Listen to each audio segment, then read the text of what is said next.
As you can see, our agenda here covers a wide range of things we need to know about privacy and security. We'll start with the relationship between privacy and security, which can sometimes be a complicated and confusing subject. I mean, it's 2025, all relationships are complicated, but seriously, a better understanding of these can help us develop effective strategies. Then we'll discuss common threat vectors or prime evolving threats in 2024 to help us gauge the dynamic challenges in the privacy security landscape. And following that, we'll explore significant developments in common themes that shape 2024 and what we have seen so far this year and what is to come. And lastly, we'll discuss some considerations and recommendations for effective defense strategies that can enhance our collective security posture, followed by a Q&A. Now let's move on. Paul will take us through the next slide discussing the symbiotic relationship between privacy and security. Paul, over to you. Thank you. So I've put together this graphic because one of the things as we were discussing as a panel, there's always some confusion. Where does cybersecurity begin, and what's that relationship with privacy, and what's the relationship of data privacy with cybersecurity? Sometimes as I travel and meet with various folks in the industry, I hear slight concerns or tension points that are often called out. And one of the things, as a former chief privacy officer of a Fortune 500 company, it was imperative for me to have a very strong relationship with cybersecurity, to the point where he and I basically met by phone at that point on a daily basis to discuss different avenues. So why this graphic? A lot of times I struggle trying to explain, I think all of us at one point, to senior leadership who has a pretty firm and understanding idea of cybersecurity. Jerry and Dave will probably say, well, that's not entirely true. But let's say it's been around certainly a lot longer, given its genesis with the financial area of the business. And consequently, there's a better understanding. It's more black and white, right? How I use that is, imagine cybersecurity being all the pipes in an organization, right? We have to count for all those pipes. And the type of pipe, whether it's copper, whether it's plastic, PVC, whatever you want to call it, could depend on what's flowing through the pipes. And what's flowing through the pipes, I often say to senior leadership, is a lot of information, and some of that is personal, and that's therefore where data privacy sits in. And so the idea is you have a lot of pipes. We need those pipes, right? We can determine what flows through those pipes and how much security or reinforcement or the type of material of those pipes need to be in an organization. I don't know if that helps with socializing, perhaps with senior leadership, but when I have used this a number of times, it seems to, through the simplicity, kind of resonate with folks. So it is critical that cybersecurity always know what's flowing through its pipes so that they can put in the hardened and the appropriate security and defenses around that. And if we go to the next build, as we look at this, right, and get into some level of granularity here of what is really the difference. But as you often see with data privacy and cybersecurity side by side, you often see these Venn diagrams. And in the middle is the stuff that together they need to share and therefore needs to have an ongoing partnership. I speak more on the data privacy side as the focus in on that collection, anything regarding the use, the governance, all of that stuff that we have to do, right, in order to achieve the common goal of, if we're talking about personal data, right, we're talking about protection of the individual who surrendered that data, as well as other types of personal data, whether it's medical, financial, and so forth. That does not mean that the non-personal data is in any way insignificant. The company I used to work for was Kellogg. Obviously, all the recipes for the Kellogg food stuff, right? All of those are critical, critical crown jewels to the organization, but it's not personal. And with that, I'm going to turn it over to Dave and Jerry to kind of chime in on thoughts of data privacy and the relationship with cybersecurity. Yeah, sure. I mean, it's like I think you're totally right. Privacy and security do have a significant overlap in interest. It's like at the same time, it's like they are fundamentally separate fields and have different ultimate business goals, so to speak, or organizational goals. It's like from a privacy perspective, you do want to you deal with what the data is, syntax, semantics mostly, and it's like how usage of that data, and so forth. And for security, honestly, it's like that all of that is not really super important if you look at this in a narrow kind of fashion. I mean, it's like you tell me, it's like what level of confidentiality you want for some piece of data or for a particular process, and then security's job is to make sure that there's reasonable expectation of meeting those kind of like requirements from a confidentiality, integrity, and availability perspective, right? It's like, I mean, we're going through the classical triad there. One thing that I would just call out here in on this slide though is like it looks fairly technologically driven, and security is like this is kind of like one of my main point when I'm thinking about security. Security is not a technology thing. It's people process technology, right? So technology is an enabler. It's maybe a force multiplier. It may be doing certain things that would be very hard to do otherwise. But if you don't have alignment of the people involved and the right kind of processes around this, then security becomes fairly pointless. And I think that is, again, one of those kind of like similarities to appropriate kind of like privacy regimes that we would see here as well. And with this, I get off my soapbox. But Paul, I love the graphic. Data privacy flows from good cybersecurity. Sometimes the way I think about it is that you need that cybersecurity, strong cybersecurity, to be a foundational part of effective data privacy. Without those strong defenses, data breaches are inevitable.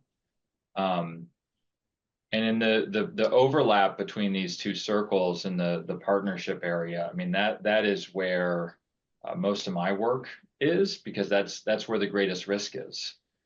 Enforcement actions that we'll discuss later, those largely occur in that area of overlap.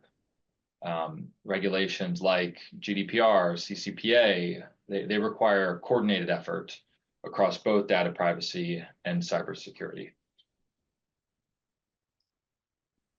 Right.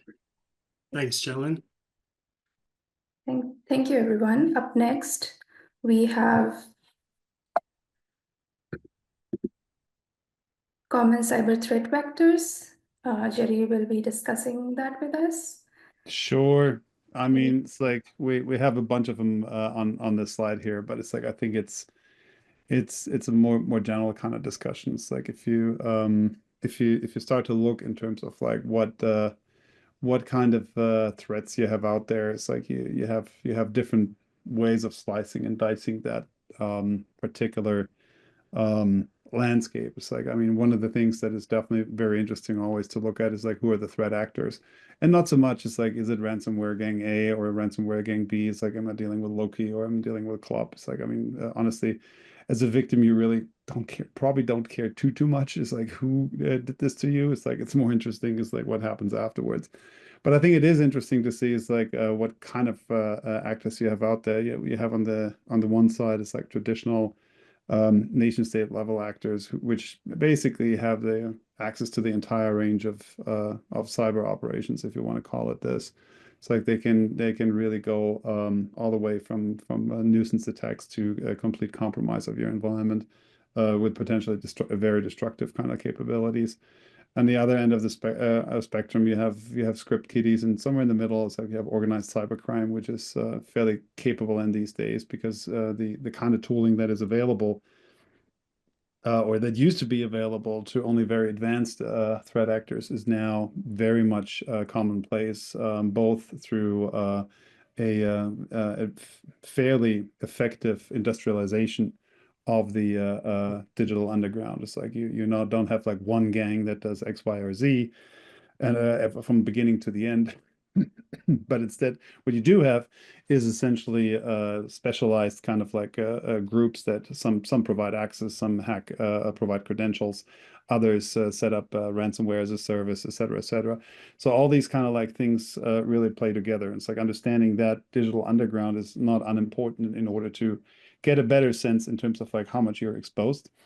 Because at the end of the day, it's like you have to think about your own company and think about it's like what is the most likely impact on my company, or what could happen to my company. It's like if you are a smaller player somewhere in some small and medium business segment, the likelihood of a nation state actor coming after you is not really that great. I mean, depending on what segment you're in, it's like it could be, but it's like in general terms, it's like you will not have it's like a specialized military units going after your data. It's like unless you're working in that particular kind of field.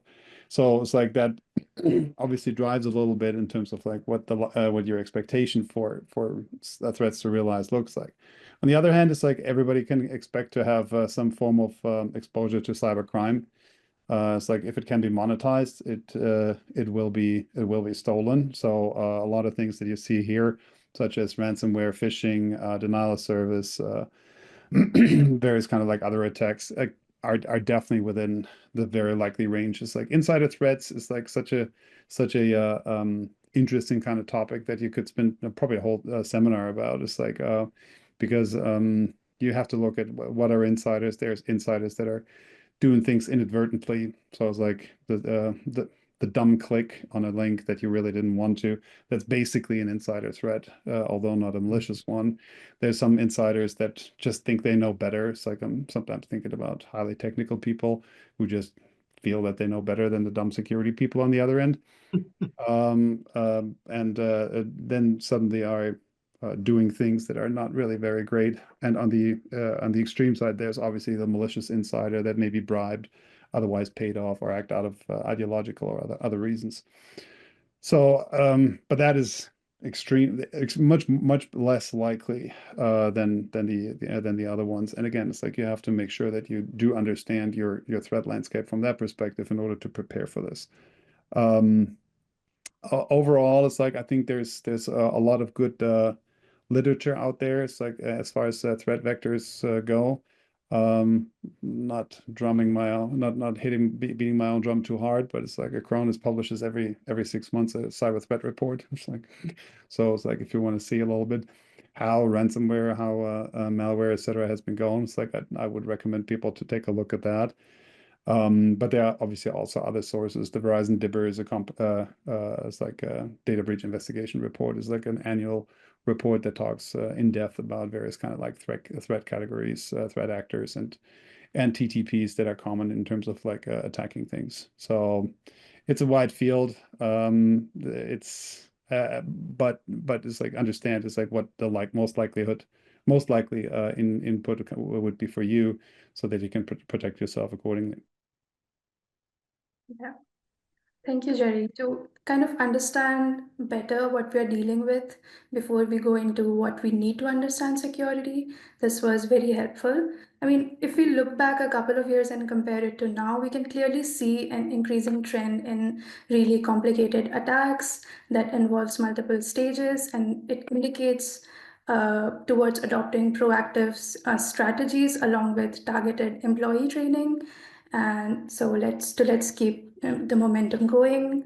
I'll ask Dave to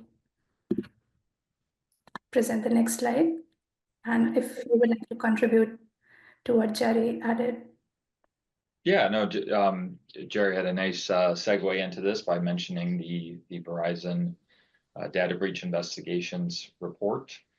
It's a very helpful annual report that quantifies data breaches. The 2025 report will be released in the next few weeks, but this is the report that they released in April of last year. And I thought it would be helpful. The graphic in the upper left there does show over time the different categorization of incidents and patterns. I thought it'd be helpful to go through the top three, which are denial of service, system intrusion, and social engineering. Denial of service, most prevalent and common, I think in part because they're cheap to execute. They're relatively easy to be effective until the entity that's attacked is able to activate its defenses. So you see that as a common incident, but in terms of impact to enterprises, to companies, not as significant as the next most common type of incident, which is system intrusion. System intrusion is, as the report lays out, complex attacks, those that are leveraging malware or hacking to achieve their objectives. This includes ransomware. So ransomware falls into the system intrusion category.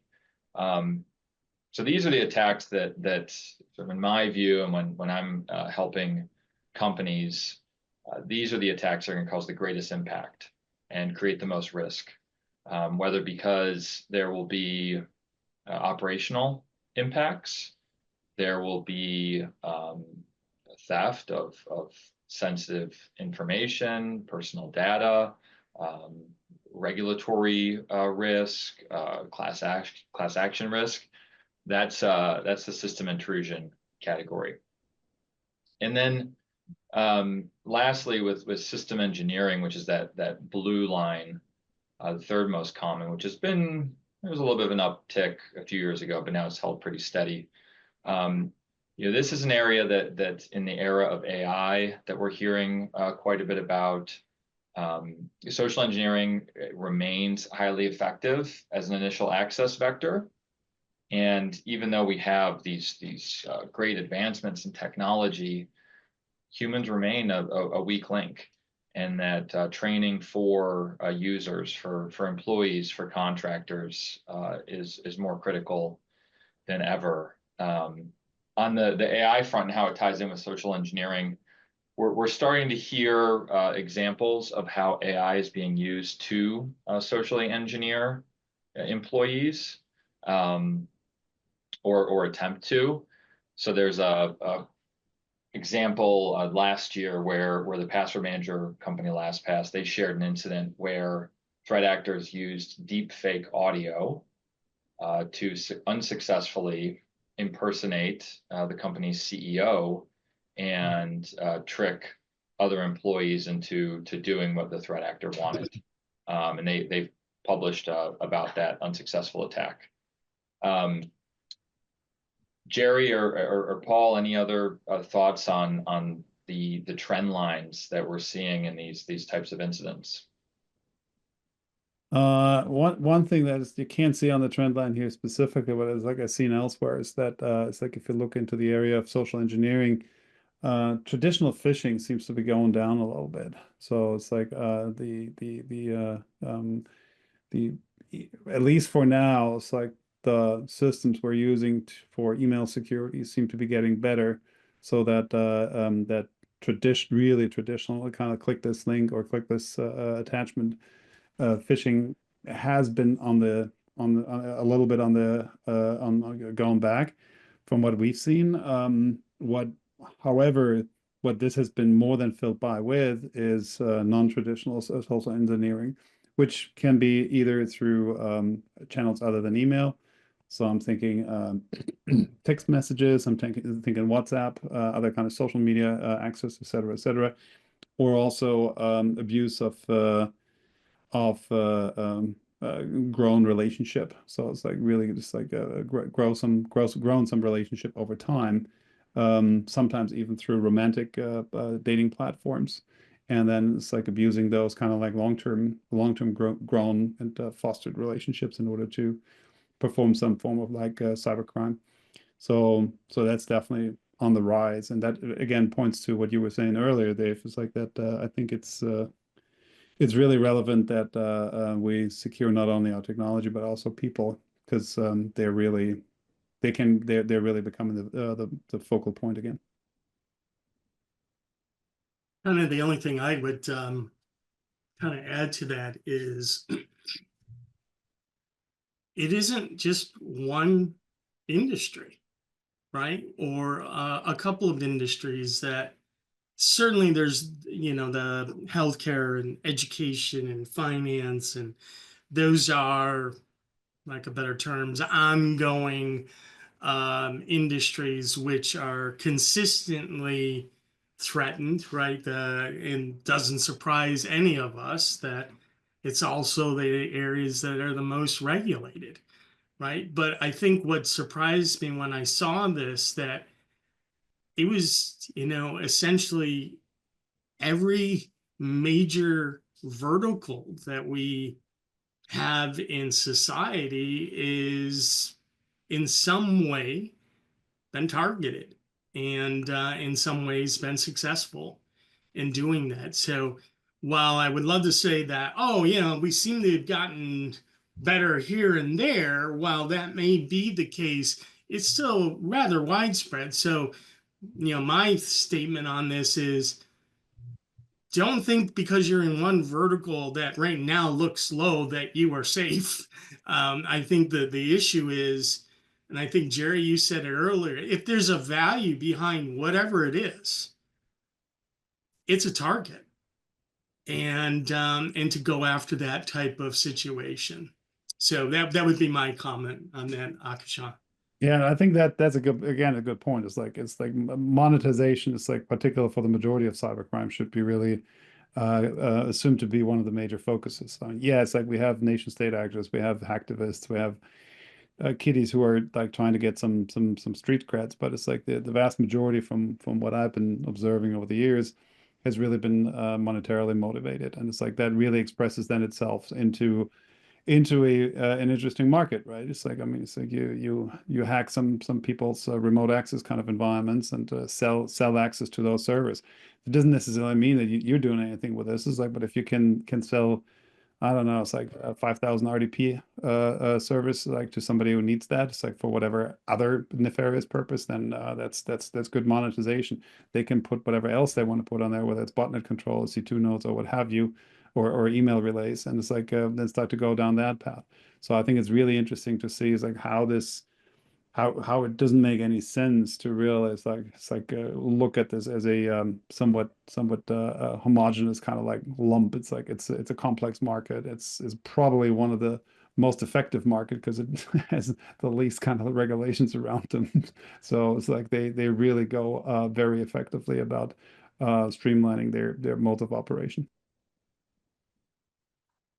Yep, and I do see that system intrusion and extortion as the end goal for attackers, but at the beginning of their breach, web applications are there, and the starting point for them is to hinder the availability by engineering some sort of denial of service attack, or maybe compromised web applications that are open for them to exploit due to the lack security. And so, from these incident patterns and the threat landscape from the last few years, we can sort of make a guess as to what themes authorities and regulators followed when it comes to enforcement and legislative actions, and what we have seen last year and this year until now, and from regulators kind of cracking down on lack security to stronger focuses on sensitive data and AI.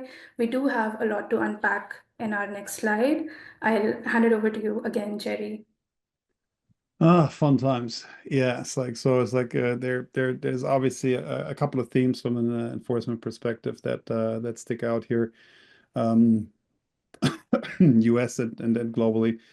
So it's like one of the areas that really is like being called out here is like across the board. And it's like if you look at things like enforcement trackers for GDPR, et cetera, it's like you'll always find this very much at the top of the list is fines, and it's like is issues around inadequate security measures. And this is literally what we've just been talking about the whole time, right? So it's like if you do want to set up a secure environment, if you want to set up an environment that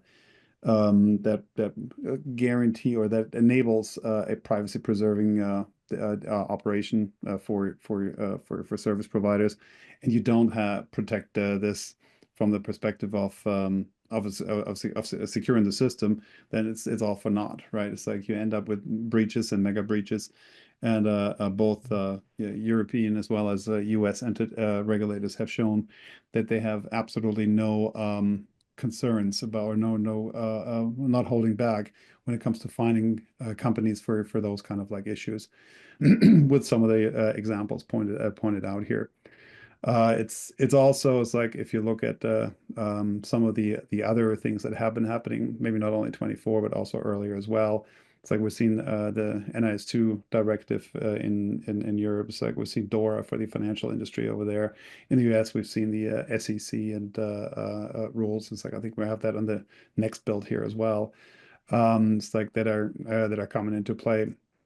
A lot of those things is like really are focusing on making sure that security measures are being taken seriously by companies across the board, and not only on it's like on a lip service kind of like level, but also actually in implementation. I think there's really been some significant improvement there. It's like by modeling a lot of those newer regulations along the same kind of like enforcement lines that we've seen with Sarbanes-Oxley, where you have individual officers of the companies starting to become personally liable, or directors becoming personally liable for not showing sufficient oversight into the appropriateness of the kind of like environments that you're looking at, or securing those kind of environments.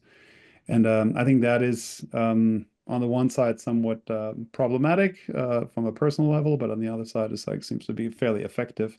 And as such, it's like I think it makes sense to look closer into it's like how some of those kind of things will be improving. This is obviously a little bit of an eye chart, so I'm not going to go through every single point, but it's like we've definitely seen increased focus on various types of sensitive, excuse me, personal information, whether it's bulk sensitive data or personal health information. And it's like in general, it's like we're already Dave was already alluding to this early in the context of the DIBR. It's like AI is definitely starting to make some inroads. We have various forms of generative AI systems that are unbounded, such as what are they, like Fraud GPT and various others as well, that allow you to very quickly create your own ransomware, essentially create your own kind of like complete ransomware as a service environment based on a couple of Helm charts, etc., that can be generated. And that obviously enables a lot faster and a lot more scalable malware operations and digital crime. So it becomes really important right now that that we understand better is like what those unbounded generative AI systems can do from a security perspective, and prepare ourselves accordingly for this with the appropriate machine learning and potentially general Gen AI system on the defensive side as well. So I'll pause here because otherwise I'll be just continuing on. I'm happy to jump in and point out two things, one from the 2024 side, one from the 2025 side. So the focus on sensitive personal information, Jerry mentioned the bulk sensitive personal data, that second bullet point under 2, and that actually takes effect today, April 8th. So the executive order signed by then President Biden. The draft rules were released and set today as the effective date. Some uncertainty about that rule, and we'll see if we get any further clarification from the Department of Justice on it or not. And then on the 2025 side, the second bullet point under 1 about CERCIA, similarly, this is something from the previous administration. And about this time last year, CISA, the Cybersecurity Information Security Agency, published a notice of proposed rulemaking.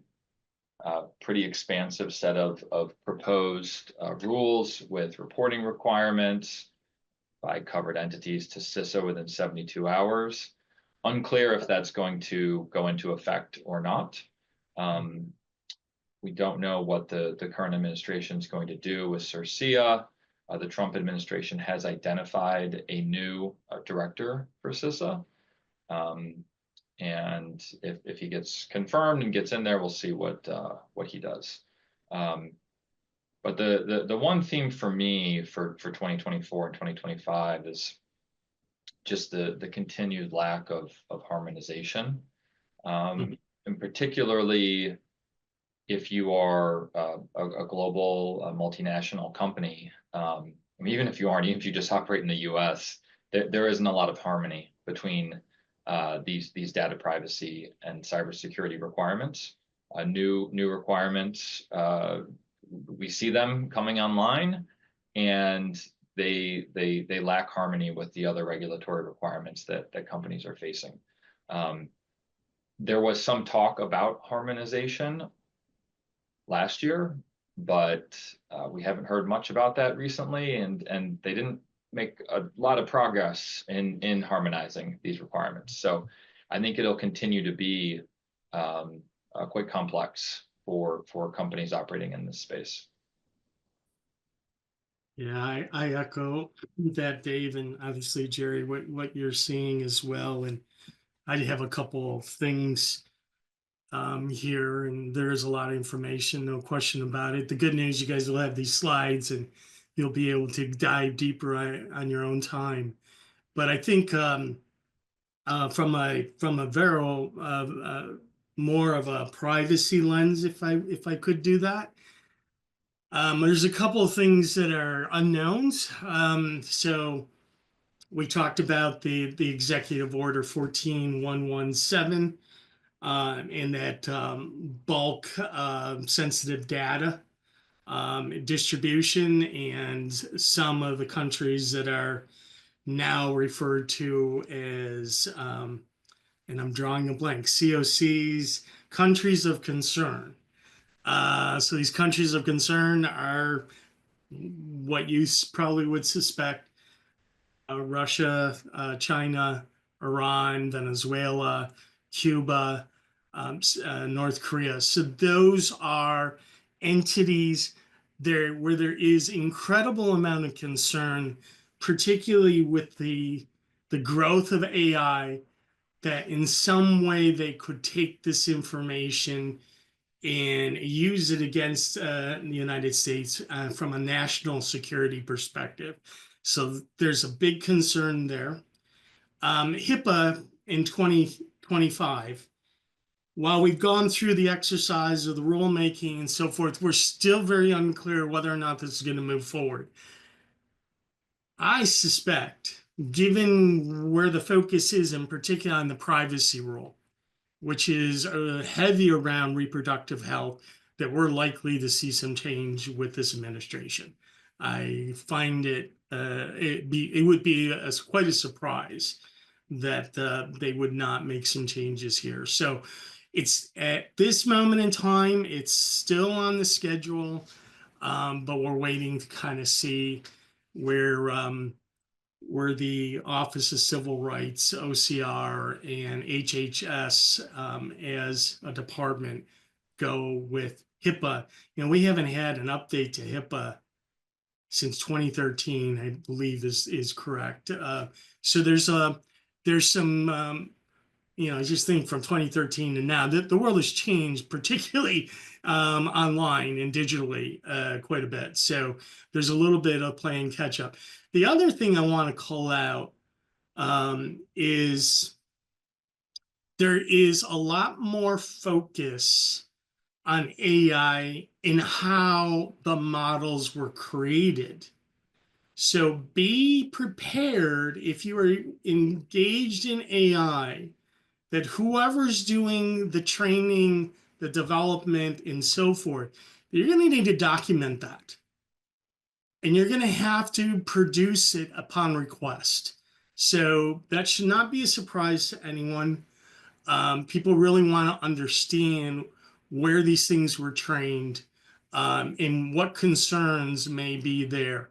And I've been saying for a number of months now, the greatest concern I have for AI from a privacy lens is really simple. It's not that it's something new, because we all know that this has been around a while publicly, maybe not so much, but in large organizations like IBM and Google and so forth.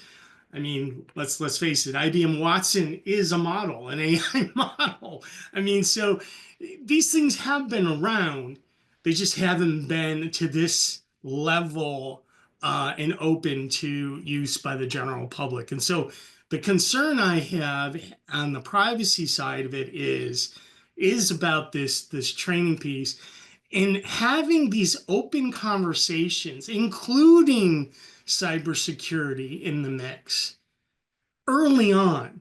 When you're starting to think about the use of AI, have that early discussion, get cybersecurity in there, get the privacy team, whatever other risk teams to be in there, talk it through, understand what you're trying to do, what is being captured, and the training and all that, and have that discussion up front, because none of us want to have the discussion after the fact where we have to pull the plug on something that a whole lot of folks did some probably enormous amount of work to build. So that's a concern always. Anything new that may be collecting personal data, wave the flag, get people involved, and say, here's your chance to help shape this before we build. Get off my soapbox, as Jerry would say, on that one as well. Yeah, Back totally to you, agree. Dr. Shan.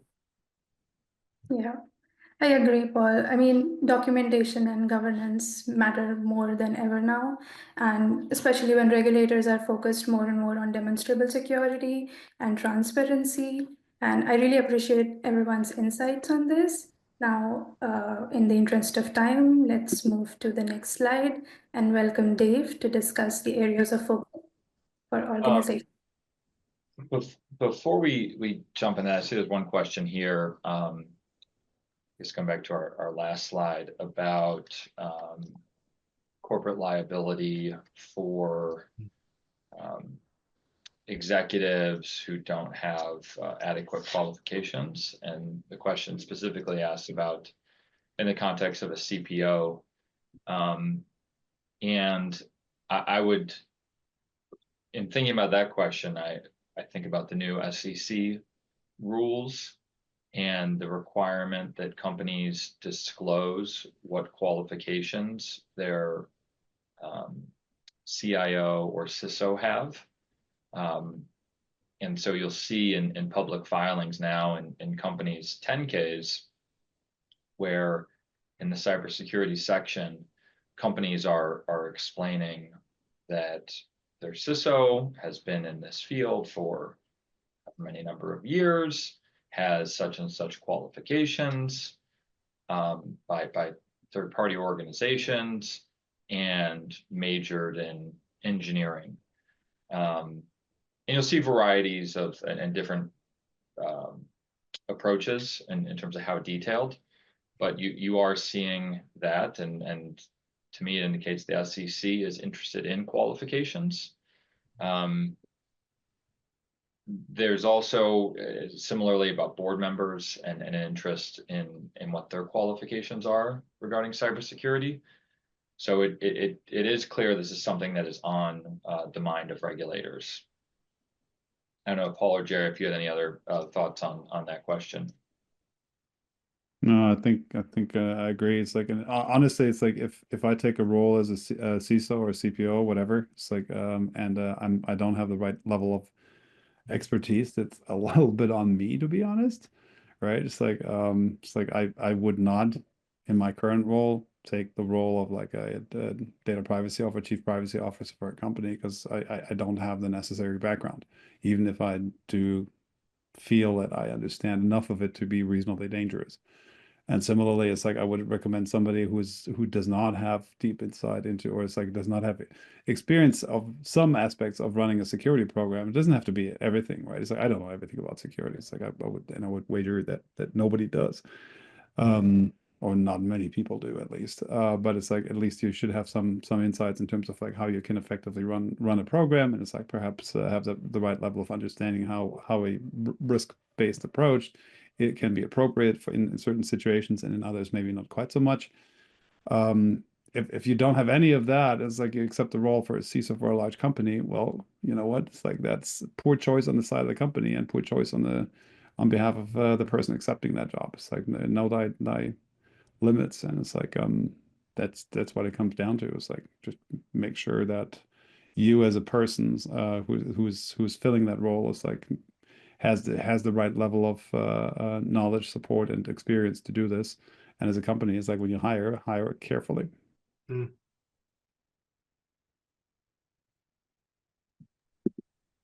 Yeah, I agree. And especially if we see enforcements, the FTC fine against T-Mobile, they were fined 15 million. Additionally, they were asked to invest a similar amount in their security posture, which included appointing a CISO. And they were also required that in case of a breach, the CISO is required to report that within 48 hours. So like there are several nuances in play, standard of care and due diligence and stuff like that. So I think it is mostly assessed by standard of care expected of someone in that role. And okay, so in the interest of time, let's move on to this slide. Dave, you're up. Yeah, nice little summary of considerations here. So for the prevention and risk management, a few bullet points, the overarching theme, which is to move simply beyond reacting to alerts, to take a more proactive approach, which will allow the organization to identify and neutralize those potential attacks before they escalate into a full-blown data privacy incident, and before it really becomes problematic for the company. On the AI front and cybersecurity, as we integrate AI into products, companies need to be thoughtful about how to similarly integrate that into their risk framework. I think a lot of companies, they already have these frameworks, and AI is really not that different in terms of how you think about risk. And then lastly, on the incident response front, we didn't talk too much about incident response specifically, but the principles of being proactive similarly apply with incident response. Being proactive about conducting tabletop exercises, ensuring that those exercises include the right stakeholders. That's going to help you identify gaps and ensure that the team can execute under pressure if there is that incident. Jerry or Paul, thoughts on these? No, so I think it's pretty much on point. I mean, it's like we're instant response, I think, is really a critical piece here. It's like that cannot be overemphasized. It's like, and what I would argue there is like the key element in that space is exercise. It's like if you don't understand your environment, if you don't regularly exercise this with the respective teams, and no, this is not just the security team or just the privacy team. This needs to be an all effort company event that covers specifically also PR and legal, in order for this to be successful. In a perfect world, it's like it would include the executive leadership team and potentially even some board participation, depending on how your organization is set up. Without those kind of like exercises, all those plans are meaningless and are not are not really helpful in a true emergency. Now, you may be so lucky or unlucky, no matter how you see this, to exercise your plans regularly because you have a lot of incidents, which is hopefully not the case. But for most organizations, it's like having like an annual tabletop, at least an annual tabletop exercise, and perhaps a technical exercise on top of that would definitely be very helpful. Yeah, if I could, especially on the incident response, echo what Jerry and Dave have stated. A couple of key things, right? When we talk about privacy and cybersecurity and looking at the overall arching program, the idea of the program, right? That while that concept has certainly been around and bantered around for many years, it really crystallized under GDPR. Because for the first time, we started talking about being able to demonstrate.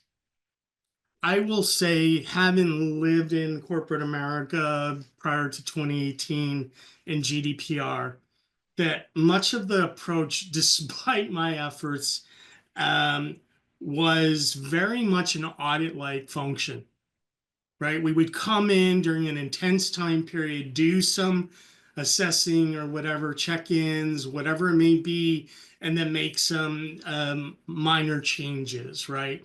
But for the most part, fundamentally, we didn't say you got to be doing this on a regular basis, to your point, Jerry, on an annual basis, right? Having these very prescriptive approaches to making sure that we're always ready. After GDPR, that started to come about. Yet, even in TrustArc, I can tell you there is still a belief out there, at least it's articulated this way, that if I'm going to be doing something like, let's say, something like try and understand the inflows, outflows of all data in the organization, right? Some sort of inventory of sort. A lot of times we hear, we just need to check this box, right? As though once I've done this, I'm done. And that's not true, right? It's a living document at that point. It's always needs to be changed. If procurement's making a change or some other part of the business is making a change in suppliers, so does this documentation, right? This is what we're talking about, ongoing demonstration. It's not a moment in time. Most regulators really don't care. While they care that you have done some previous work, they're going to ask the question, what did you do in this circumstance? Do you have a policy on this? Did you follow that policy? We need to look at the logs. There's a whole list of things. And the other thing I want to really echo that Jerry said, do the tabletops, build the plan, work it through. Because I will tell you this, having gone through a very traumatic denial of service attack by a major player back in, I think it's 2012, there is no time to plan when that event occurs. It is action, it's execution, and everyone wants a piece of you, right? That is involved.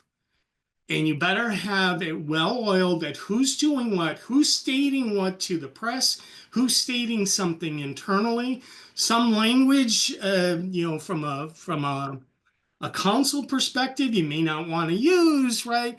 I remember our general counsel going, let's refrain from using the term breach here, right? When you use those types of terms, it tends to equate a certain thing in people's minds, and therefore clocks may be ticking differently. So really do the stuff ahead, continue to test it, refine it. And in all of this, you have to work together. Cybersecurity and privacy have to be on the same page, along with PR, along with obviously the general counsel, the legal team, all of that, right, has to be in play here. And I can't stress that enough. You will not have time.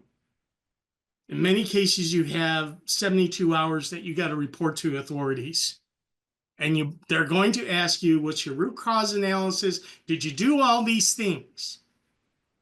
And you need to have a document ready to go to them because you want to get this moving as quickly as possible.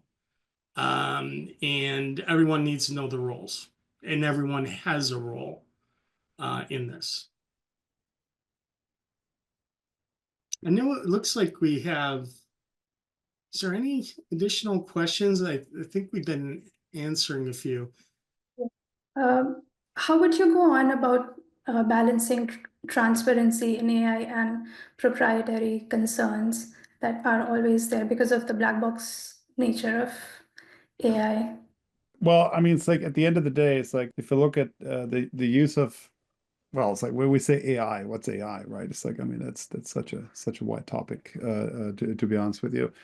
When it comes to AI in general, it's like generative AI systems such as ChatGPT, Copilot, et cetera, there are usually like two options to interact with those kind of services, similar to what you see for other SaaS services as well. There's like public version where you basically give up a lot of rights to the content that you use to interact with them, and then there are somewhat more private versions that are more protective of your intellectual properties, like they stipulate in more detail what kind of rights the vendor has in with regards to training models, et cetera, et cetera. So I think thoughtful AI usage within corporations comes down to it's like having somebody who knows what they're doing, so like read the T's and C's, and then determine it's like whether that's appropriate for the use cases at hand or not. Similar how you would do this for setting up a Gmail or a Google Workspace or an M365 subscription or any other kind of like a software as a service that you would get. So like make sure you understand what the terms are. See if you need a DPA, depending on what kind of data you're processing, or any kind of other enterprise security addenda, and then based on that, make a risk determination whether it's okay to do this or not. That's what I would say. Yeah, I agree. We do have time for one more question. So, Paul, if you would like to take this, is there a difference between sensitive personal information and personally identifiable information? It's from Bob. Yeah, great question, because there's often confusion with all these acronyms, right? Is one a subset or is it completely different? And the simple answer is PII is often viewed as kind of an umbrella, if you will, for anything that is personally identifiable information. I always do a caveat on this, and the FTC is the one that kind of put the caveat. If information in and of itself is anonymous, like most people would consider IP address, that's one thing. But oftentimes, there is no, in today's society, in big tech world, there is no IP address in and of itself separated out, right? It's always commingled. It's always brought in as some sort of inference or relationship. So I would say SPI is different from PII, and that is considered a much more highly sensitive subset, if you will, of PII, particularly when it's bound with these direct identifiers like IP address and so forth, and quite frankly requires extra security measures to be taken, because if it got exposed, there's some sort of harm to that subject or that data subject. That's the key. If there's really no harm, then you can have a long discussion about it.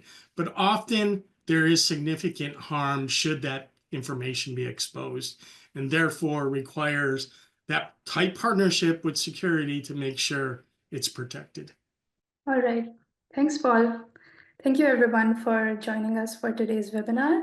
We appreciate your participation, and thank you to our speakers for providing our audiences with a lot of great information and much needed clarification between security and privacy.